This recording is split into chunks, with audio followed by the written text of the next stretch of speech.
Welcome to the Clean Library Podcast, where content meets conscience. We believe there are millions of you readers out there desperately searching for a better way to find clean content. Each episode, we will introduce you to a new author of clean books, giving you, your family, and your friends clean options. Hello, everybody. I'm Marcus Williams, and I'm here with my co-host, Brock Morris, today on the Clean Library Podcast. And today we are excited to speak with Laurie Duersch. And Laurie is a wife and mother of two young, energetic boys and a dog named Molly. She has worked as a book editor for over a decade for one of the fastest growing independent publishing companies in the United States. She self-published her first novel, Starlight, in July of 2023, which is available in paperback, ebook, and audiobook. A children's book is set to be released through a publishing company in spring of 2025, and she is currently working on a sequel to Starlight. In her spare time, Laurie takes great pleasure in hiking, swimming, reading, playing Nintendo with her family, and teaching and performing Irish dance. Laurie lived in Japan for a time and speaks Japanese. In the last few months, Laurie underwent brain surgery for the second time to remove a tumor regrowth. Healing has been tough as several complications have made daily life difficult. Concentration especially has been a challenge, but Laurie plans to work through it and continue writing. Welcome, Laurie, and thank you so much for being on the podcast with us. Thank you for having me. This is exciting. Absolutely. So before we get started, we always do our true truths and a lie, and we tend to find out some fun facts this way.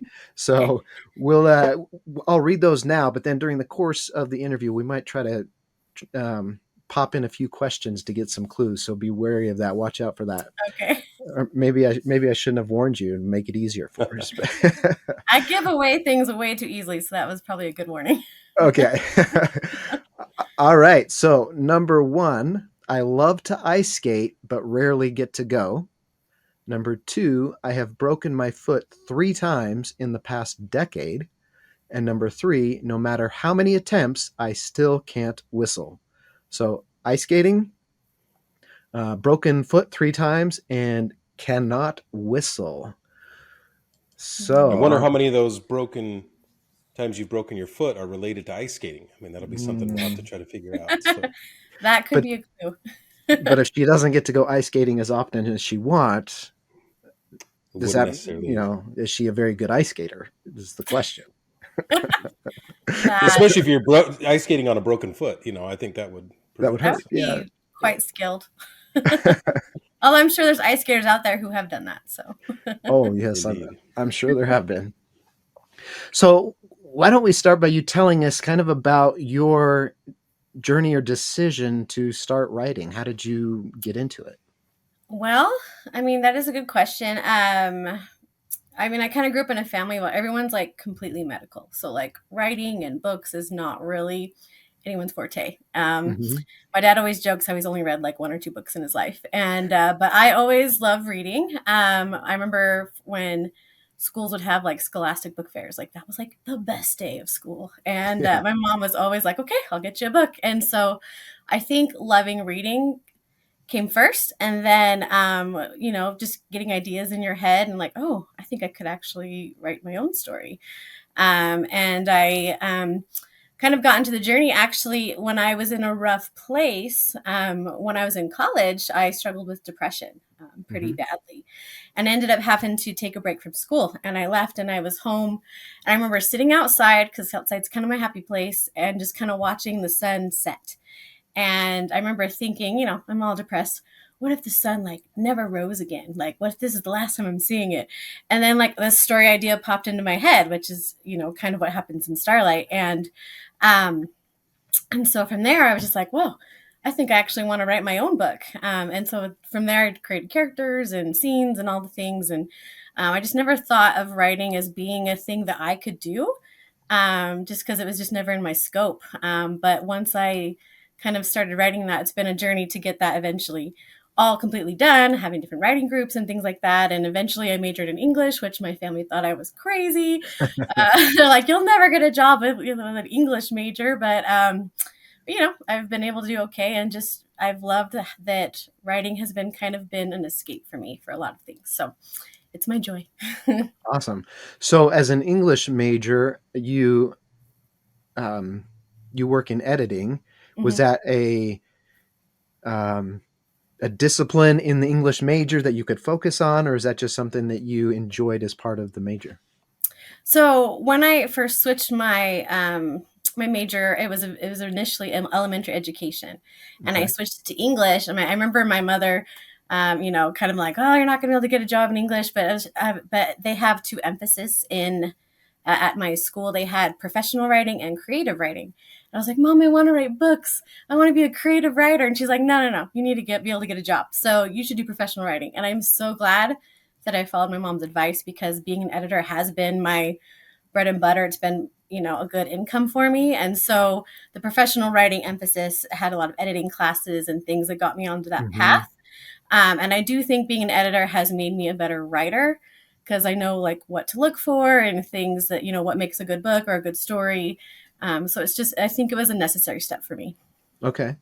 So does your editor self ever get in the way of your creative self? Completely. I think one of the reasons my book took so long, because I actually started writing it in 2007 and it was released last year. I kept, every time I would like read it through to make sure it was good, I would add in like 10,000 words, or I'd edit out this whole scene and like, oh no, I gotta do that. Like I couldn't stop editing. And so at one point I just had to be like, you know what? It's good enough. Yeah. I could be doing editing forever. So as you're working on, have you started book two already? I have. I'm about three-fourths way through. So have you figured out a way to kind of separate that, your editing and writing personas? Yeah, a little bit. I think I've discovered, like, art is not perfect. Writing isn't art. Yeah. And so, yes, you want it to be able to read well. So editing helps with that. It helps it, so that people are like, oh, I don't want to read this. There's all these grammar issues, or this makes no sense. And, like content editing and all that. So it helps with that, but it also just has helped me to know it doesn't have to be perfection. Like, and Right. so Mhm. like when I'm an editor, I try to strive for perfection, but as a writer, my more artistic side comes out, and that I enjoy. And my husband laughs at me because I have this desk for when I'm editing, and when I write, I like to write on a bed because it just is more relaxed, and so I like try to get in that zone that way. So So you've got like your separate space for each. mhm, Oh, that makes sense. mhm. Um, do you do you get an someone else as an editor to do a final look at your book, or do you trust your own editing skills to do that final proofread or line edit or whatever? Yeah.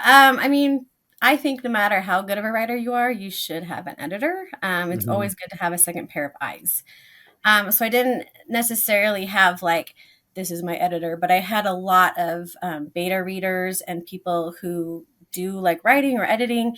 And so a lot of input. And so I did trust my editing instincts when I would go through their comments or things that they would point out. And it Hmm. went through enough eyes and I was happy with it. And I just knew, like, you know what, this is where I want it to be. So that's how it ended. So, as an experienced editor, now, Mhm. I've got a question for you. How is it that no matter how many times you read a book and no matter how many times you go through it, you can always find something? Like, what is up with that? I don't know. That, no one's perfect, I guess. And a lot of times these things pass through multiple eyes. And I think sometimes when we're reading, we'll read what we think it says, like our eyes will pass over it. And, even with my book that I have published, like there's a couple of things in there. I'm like, how did I not catch that? But it's like a typo, and it's like, Yeah. it's okay. And I loved your comment that it's art, and art isn't meant to be perfect all the Mhm. time, and so sometimes you have to accept that. Is there a difference? It's interesting, some of the things you just shared. One, it's not letting yourself get in the way, right? Not letting, Mhm. and we say this a lot, we've have at least on several other episodes, not letting perfect get in the way of good. Is there a difference between not letting yourself get in your own way versus others who are giving feedback, and how you sort of separate, okay, now is good enough, when others are continuing to give feedback or editing and say, no, Mhm. I actually think it's good, I don't need to accept anymore, input from that standpoint. I could see there maybe being a difference between cutting yourself off versus cutting others off. Yeah, no, that's a great question. I think it just kind of came down to when I would have people read through it. If they were like giving me comments of stuff that I didn't agree with, I'd be like, you know what? Like, this is good. And it got to the point where I didn't have anything that people would point out that I'm like, oh, I need to change that. Like there's things that where they had good points. I'm like, okay, I definitely need to add that in. But once that kind of ended and I was happy with what I had and didn't really feel like anything they mentioned needed to be changed, then I kind of knew it was ready. So Yeah, you just kind of organically fell into a place where it felt right and ready to go. definitely. Awesome. That's great. So for you, was there a conscious decision that you wanted to keep the book clean, or was that something you had to think about or decide on, or how did that work for you? Well, I mean, for me, I think that it just inherently, that's how I grew up was we watched clean things, like clean content. Whenever there was an intimate scene on TV, like my dad would just turn off the TV and wait for it to pass and then turn it back on. And, oh, it's still on, turn it back off. Like just, that's just kind of how we lived in the house was, let children be children and, adults can do what they need to and, on their own time kind of thing. But like, Yeah. I don't know, I just kind of grew to the point where I wanted to have my life, in a sense, my lifestyle. It just kind of, I think it inherently goes into my writing. Plus, like my characters are, either children or like teenagers. And to me, I feel Mhm. like teenagers don't need to focus on adult things. I think they have so much going on in their life anyways. Like, let the adventure be the adventure and not all this other distraction, in a sense. Yeah, and the thing, like you hear from teenagers all the time, and I've had teenagers, Mhm. and Brock has teenagers, and they Mhm. say, "Well, Dad, we hear worse than that at school," and as kind of a justification for it's okay for me to read this or it's okay for me to watch this. Um, and as a putting on my dad hat, I was like, well, that doesn't mean you need to bring it into your life at home. Exactly. At school you don't have a choice. At home you do. Mhm. So, Home should make be that. your haven. Yeah, exactly.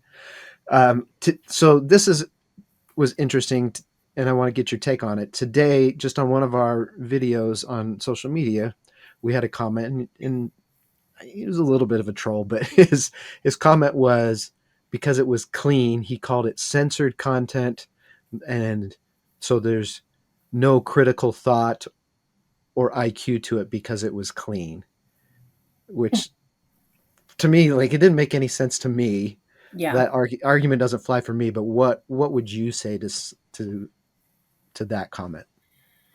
Well, I mean, from his perspective, I could see how it would look censored, but at the same time, like that I fill my life with the things that I want to fill it with. Like I have a husband, we have our own relationship in a sense, but I don't need to like bring all of that into things I'm going to like show my children. Like when I Mm-hmm. had my brain surgery, I couldn't really watch anything, any screens or anything hurt my eyes. And all I could do was listen. And so I had to listen to books.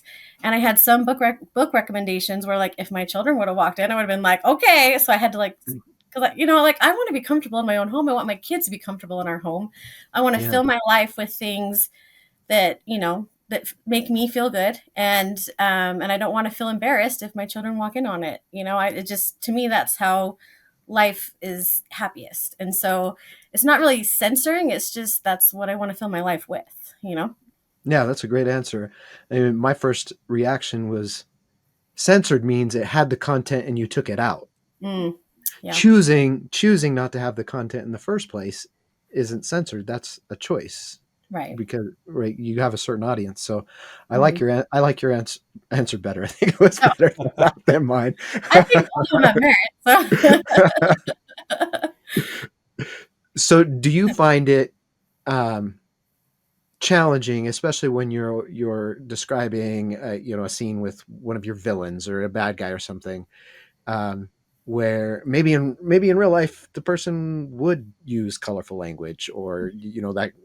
Do you find it challenging to create that scene without and create the imagery and everything without the language or descriptions? I mean, Let me think about that for a second. Sorry. I mean, there has been times where, like, with a villain where, a curse word could be like the perfect thing to say sometimes, like, because that's what Right. he would say. He's a bad Yeah. guy, he doesn't Right. have, the brightest vocabulary. But at the same time, like, for me as a writer, it actually made it more fun to think of a different way to say it or a different way to portray it. And usually those scenes came out more enriching or like more revealing of the character. I liked how they came out better because I actually took the time to think, how else can I say this that would be appropriate for my child to read? But at the same, does that make sense? Like it Yeah. just came out Yeah. better because I had to think more about it. And so something else beautiful came instead of just, here's a curse word. And And do you feel like it's easier in the genre that you're writing in to create that? Perhaps. I mean, I feel like that's why I like writing fantasy is because I feel like you can kind of create whatever you need to make happen in a sense. Mhm. Like this needs to happen. Oh, this will make it work. But I don't know. I think that could be applied to anything. I think you get to know characters better when you get other aspects of them besides here's all a bunch of language. I don't know if that makes sense. Yeah, I mean, actually, it's very interesting because there's the easy road, which would be Hmm. this is the word we can imagine, everyone can imagine him saying, but Hmm. the fact that having to think about it and work at it a little more actually brings out more detail and more character development in the end. So it's Hmm. actually a useful process uh, uh, than not, which yeah, I think that's super interesting. Um, the With book two, did you when as you were writing book one, did you always plan on making it into a series, or did you just feel like this story's not done after you finished book one? Honestly, I was very like anti-series. I was like, no, I'm not going to be like trilogy. Like everyone does trilogies. I don't want to do a Yeah. trilogy. And so like I was like set on this is going to be book one and this is what the story is, and I like standalone books because then like, oh, I have to wait for the next one to come out. Like I wanted it to Hmm. stand alone. But when I finished it, like it wasn't like it can stand alone, but there's a lot more to be said in my mind. Like I felt like my characters in a sense almost had a life of, hey, we've got a little bit more to say, we've got a little bit more to do, a little bit more to grow. And so it kind of became of, okay, your story needs to continue. I am dead set on it not being a trilogy. It's only going to be a one and a two. I don't know, I like to like go against the grain, Yeah. but yeah, it kind of developed. They had more to say, and so I just, as a writer, these characters aren't real, but they are. There's a Yeah. story that still has to be told. And those dang characters always telling you what to do. They do, man. Especially when they go rogue. Yeah, for sure. Um, so you self-published Mhm. that book, but now you're traditionally publishing a children's book. Why did you decide to go traditional with the children's book, or vice versa? Well, so for Starlight, I spent like over a year submitting it to all of these places, and I would get feedback like, "We like it, but we're focusing more on like horror right now, even though they advertise for YA Hmm. fantasy." Or, I've had instances where they want smut, and I'm like, "Meh, not gonna happen." And then, or I just don't hear back, and I would see my husband is a computer engineer, and Hmm. he would release apps into the app store like nothing, like nobody's business. I'm just like, oh, I'm popping them out. And I'm sitting here on this book, like waiting for someone to tell me that they will publish it for me. And I just kind of was like, you know what? I'm tired of waiting for someone to tell me that I can or can't do something. So that's why I was like, I'm just going to self publish. An author's dream is to be traditionally published in a sense, but the self publishing, I knew I was going to be able to have full control of my book. I did my own book cover. I loved it. I didn't want it to change. I wanted Hmm. complete say. And so it just kind of made sense with that book. And then as far as the children's book went, I'm actually publishing it through the company that I work for as an Oh, editor. okay. Hmm. Um, I had to go through a lot of steps still. It wasn't just automatically accepted. I had to really work for it, but at least had my foot in the door a little bit because they knew Right. who I was. And they don't publish like YA fantasy, but they do publish children's books. They publish like self-help and all these other things, and children's was one of the categories. And so I submitted it and just kind of hoped for the best, not really expecting it. And they are like, they accepted it, and so that will be published next spring. But yeah, that's why they're just two different routes. I felt like those routes fit that book specifically, whether it was self-published or traditional. So with book 2, you're sticking with self-published? I think so. I like having the control. Yeah. Like, I don't know, working for a publishing company, like I guess I shouldn't say that, I should be like, yay for publishing companies. And, they're great and they have their place. But at the same time, like, I don't know, I don't like people telling me what to do. I want to put my book out if I want to put it out. I don't want to wait. So Yeah, that's fair. yeah. What for you, what's the biggest challenge then when you self-publish of getting your book out there? Oh, like knowing what you're doing with marketing. That's the step that like I feel like I haven't fully researched well enough yet. It's something that I wanted to dive into, and then I had my brain surgery and all that stuff go on, and so as I've been healing, it's something where I really want to like research, because I feel like that's something I'm going to have to research how to do. And a lot of it too is social media, and I'm kind of like a hermit. And I like to like be that way, and like to be an author these days, you can't really be a hermit. You have to be on social media and promoting and putting out all these videos and having hilarious content and getting followers, and it's like not what I want to do, but I know I have to. And so like I'm getting there, but I had to like make sure I was like coherent when I talk first. Yeah. So Yeah, that's what I finally got a TikTok account specifically because of the books. And it's like this love-hate relationship, because I'm the same way. Like every day, how do I think of content to put out today? Like, how can I nobody, be better?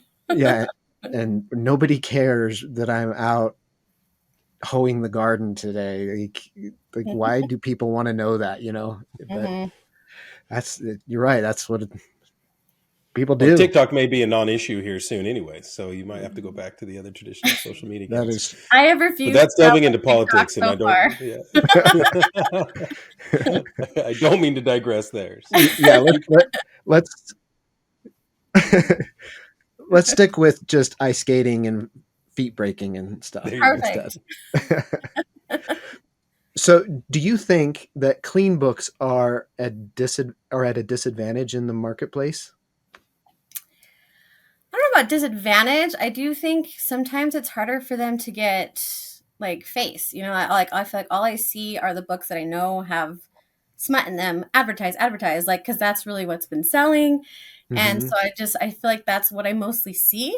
And so as a reader, like I get actually really discouraged, because I feel like I'll try to pick up a book, and like I get like nervous, like as I'm starting to read it, like what is it going to have in it, And then like I look at reviews, and those don't always say, if it's going to have anything that will make me uncomfortable. But like, I don't know, I find it hard for clean books to sometimes get enough screen time, in a sense, like they get pushed to the back, which is a shame, because I feel like there is a huge market out there for people. I mean, I think there's a lot of people out there who want clean content, to be able to read as a family or just to read by themselves. Yeah, and you're right. Those reviews, like we did, and we've talked about this before, we've done deep dives into reviews to see, okay, if I'm looking at reviews for this book, what will I find? And it's not a reliable source. The bottom line, I'm not calling it scientific research or anything, but what we found is it's not a reliable source. And maybe friends are a better source, or family members, but even then it's not always reliable. Yeah. So that's tough. And I don't know how we can crack the code on that one, but that's a tough issue to have. I don't know. I mean, movies have like ratings. I'd hate to like give books ratings in that kind of sense, but at the same time, like how else can we know? Like it's hard to know. Yeah. Yeah, there's some level of subjectivity to ratings and reviews, or not ratings, I'm sorry, reviews, right? And I think that is part of the challenge that comes with not having ratings on books, is there's no standard set, so there's nothing to really look to have some gauge.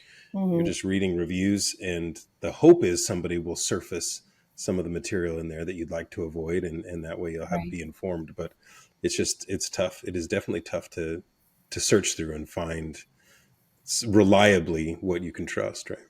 It is. And I Yeah. find that I actually read less than I would like to because I get nervous. Like, what am I getting myself into here? So, Yeah, or I end up reading the same author. Like I find a safe author and I just end up reading them all their books over and over and over because I know what I'm getting with them.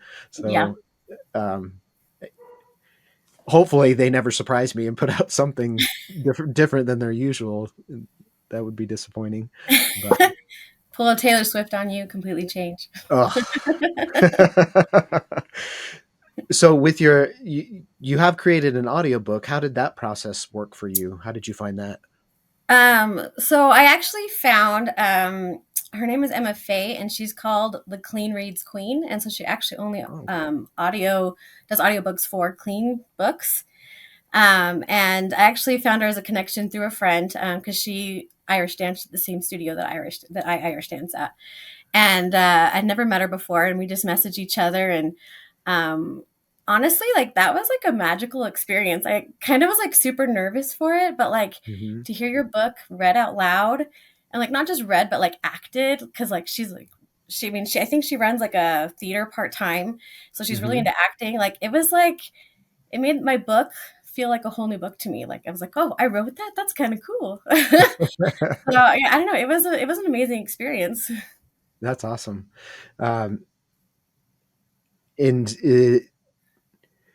did you just publish that the audiobook is that wide? Like you can get it pretty much anywhere you can get audiobooks, or have you stuck with one So going service? off of advice from Emma, she had this platform where you can put it onto a website and it distributes it to multiple platforms and you can select which ones you want. So I mean, it has Hmm. like Audible and like Chirp and Kobo and all those things. So you can select where you want it to go. So it is wide, which I like better. I feel like it's gotten actually more um, visibility as an audiobook than I've had with Amazon published books. So Hmm.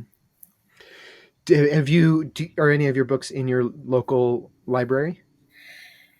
no, that would be wonderful. And honestly, I think I've just been too nervous to like go and like talk to people about it. But it is a goal. I'm trying Yeah. to push myself out of my comfort zone, just like I'm doing this. But like I just like I said, I'm kind of a hermit, and proudly so. But that's something I would like to do. Like in my city, we actually have during the summer, like little like festival farm days like every week, and so like people Uh-huh. can set up booths with all their stuff, and so I'm hoping through that and get exposure, and then also be able to push myself to go into some stores.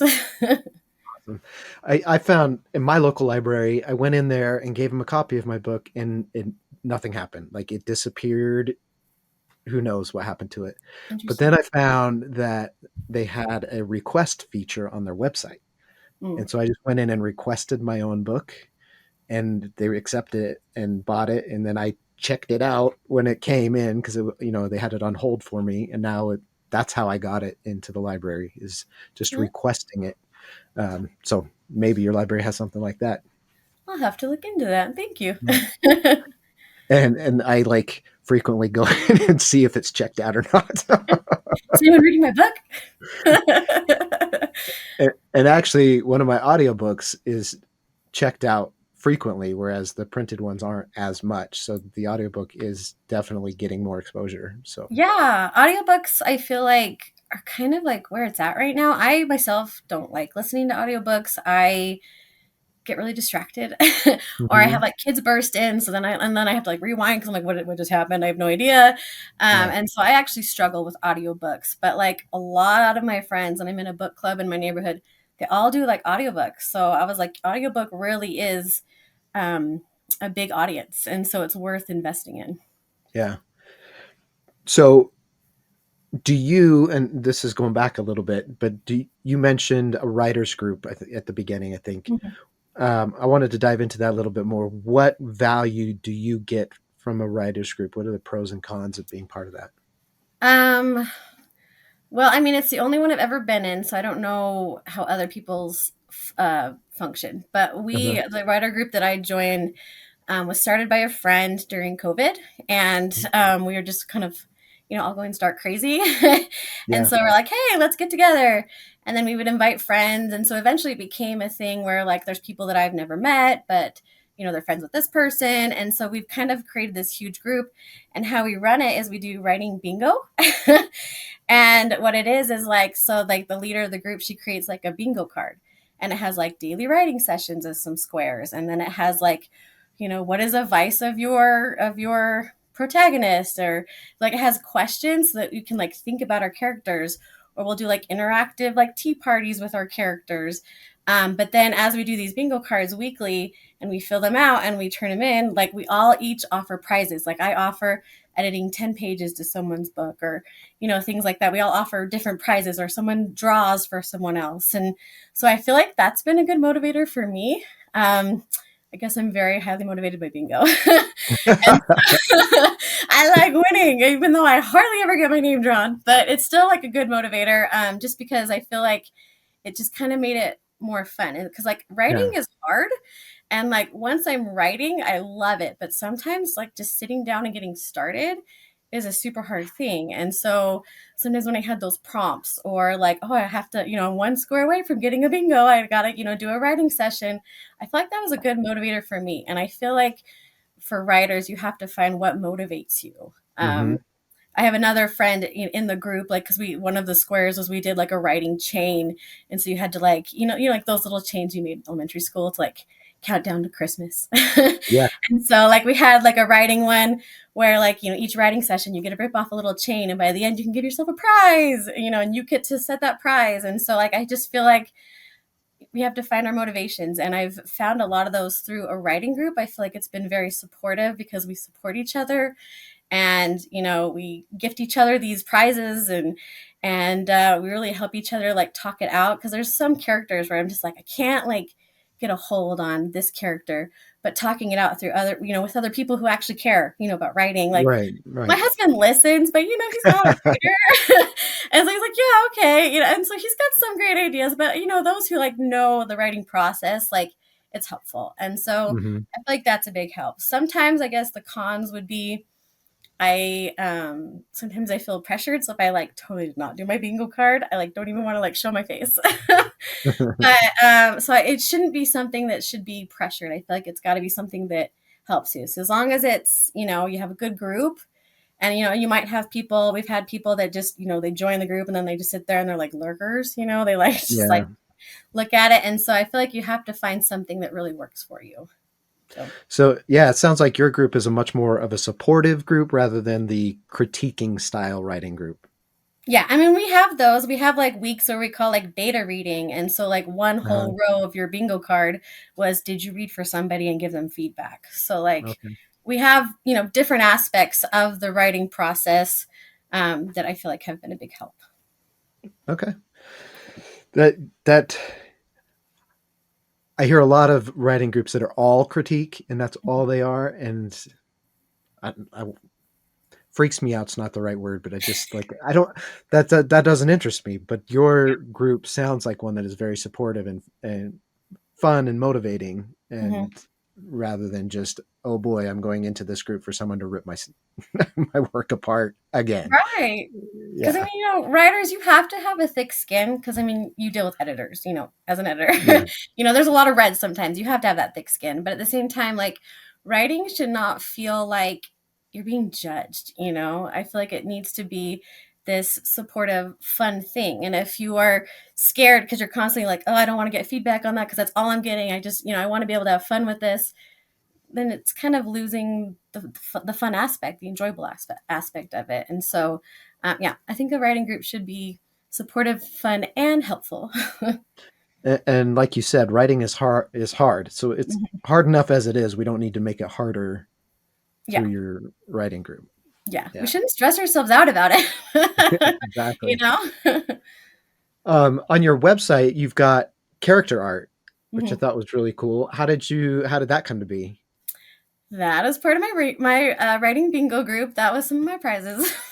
Awesome. So Okay. I have a friend, in the group. She does like the drawings, and so for a prize, she'd be like, "Oh, I'll draw a character. Send me a description." And So a lot of those are done by her because I cannot draw at all. I cannot draw. And so it was nice to have someone who had those skills offer it in a sense. And so I gave her credit on the website. But yeah, those were prizes through my group. So it was fun to be able to have those to put on my website. Cool. But people might think that that was a planned segue there between the writing group, and it wasn't. I had no idea that that's where you got your That was art. amazing. um, I It thought, does start. It does kind of feel like, and we're starting. We're still early on in this process, but especially from an independent author standpoint, and I'd be interested on both your takes on this. Does Mhm. it feel like that's writing groups and sort of the support that comes from that, both from a critiquing, but also from just the support you spoke about, Laurie? That's becoming a core part of the independent author sort of culture. That because it's can be such a challenge, that just starting to sort of build these communities and groups that are a little bit more strongly relied upon to help foster the independent authoring and publishing? I think so because I mean, if you get your book traditionally published, you have a whole team behind you. This person's an expert in this person's an expert in this. And I feel like as an independent author, you need a team behind you, in a sense, like, hey guys, I'm not quite sure how to do this. Like, what is your opinion? What's been your experience? I feel like that's part of our team. And that's the only way we can really make something, a good product to put out there because, I can put out this wonderful book in a sense, but if I haven't had all this critique or all this help or, learned how to market from these people kind of thing, I would have no ideas on my own. I'm not going to lie. Marketing, I have no ideas, but I've seen what people have done and I've made friends and we've chatted and it's been a big help. And I think as indie authors, because we don't have that whole publishing team behind us, we need a community. So. I love that. and now you want an answer from me? I mean, I would be interested in your response. It won't be as good as hers, but we No, can listen to it, Oh, it, Marcus. Yeah. it won't, because I'm antisocial and I'm a hermit too. Don't worry. I've never joined a formal one, and that's one of the reasons I like asking about it. Is Yeah. is it something that I want to do? Is it something I want to start?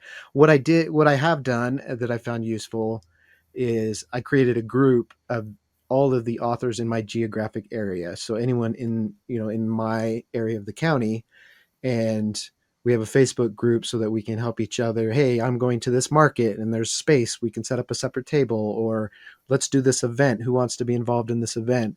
And so we can support each other that way.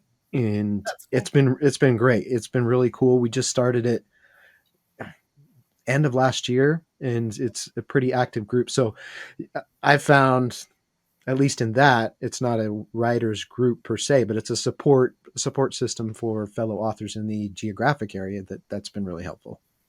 And that's what I love about what we've heard from multiple authors and how different both of your responses are. But it does feel like there isn't one formal or official way to do that, but that organically and inherently these groups start being created that help support and foster one another's work and the publishing of your material. And I think that's just such a great component of this of this community, right? That it seems like it just naturally happens. So Mm-hmm. Yeah. I love that. So if you had a chance to go back and tell yourself sitting outside when that story idea first occurred, Mm-hmm. would you give yourself some advice, or would you let what happened happen?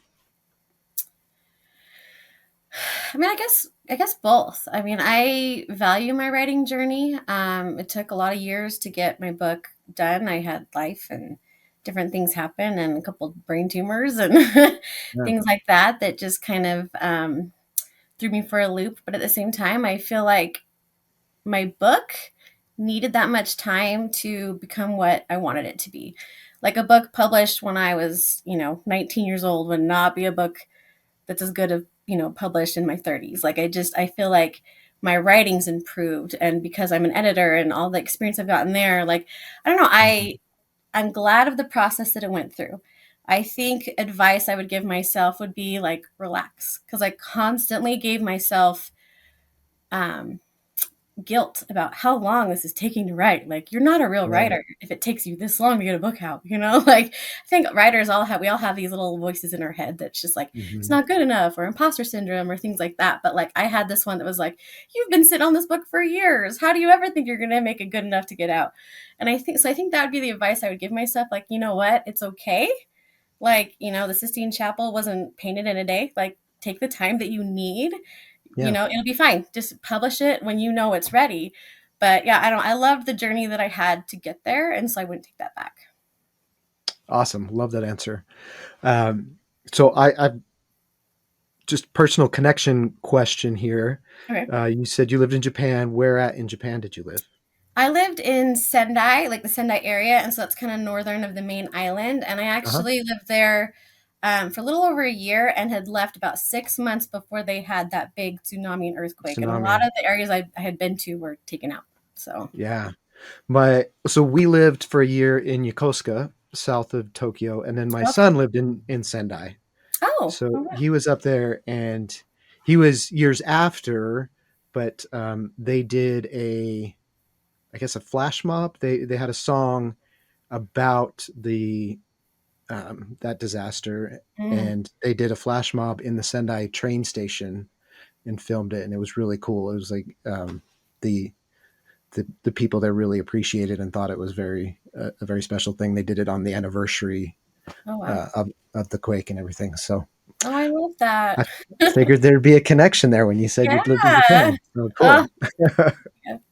I love it there. Yeah, it's an amazing place. It really is. Mhm. All right, we need to get to that two truths and a lie and see if we can figure it out. Good So let me remind. Yeah, we didn't get you to fall for anything. So let me remind you, everyone. Number one was I love to ice skate, but rarely get to go. Number two, I have broken my foot 3 times in the past decade. And number three, no matter how many attempts, I still can't whistle. All right, Brock, what do you think? It's a tough one. I'm going to stick with the I love to ice skate but rarely get to go as That's the the lie. lie. You talked about a lot of activities that you do, so I can luck. see you breaking your feet with the dancing, with hiking, swimming, sort of all the activity, and I feel like even though you didn't mention it, that ice skating would be part of that. So maybe it's Okay, yeah, or it wouldn't be part of it. Yeah. that's it. All right, so some good reasoning there. I did Irish dance in college. Oh, nice. Um, I grew up as a clogger, and then I Oh, had yeah. some Irish in college, Yeah. and I definitely had some foot injuries. But I'm gonna go with number three. The lie is that you cannot whistle. Do you want me to reveal it? Yeah. Did we either Um, of us get it? the lie would be the ice skating one. Ah, I Ah, cannot so we're whistle back no up to a matter how tie. much people try to teach me, and I have broken my foot 3 times in the last decade. The ice skating one is kind of a joke between my husband and I, because he loves to ice skate. He loves ice. He does curling. He does all those things. And I told him that it was lucky he didn't take me ice skating on a date when we were dating, because otherwise I would have dumped him. that I much, Over. despise ice skating. I hate it so much. huh? All right, that means we're tied now. We are 2-2. tied. All right, Right great. on. Well, thank you so much for being on the show with us today. It was a great conversation. We always learn a lot, and we really appreciated all of your comments and your insights. So thank you so much. Thank you for having me. It was a good time. Great. And everyone, please subscribe and share the podcast with your friends. It's the best way to help it grow. Subscribe, follow, and we will see you next time on the Clean Library Podcast. Thanks for watching.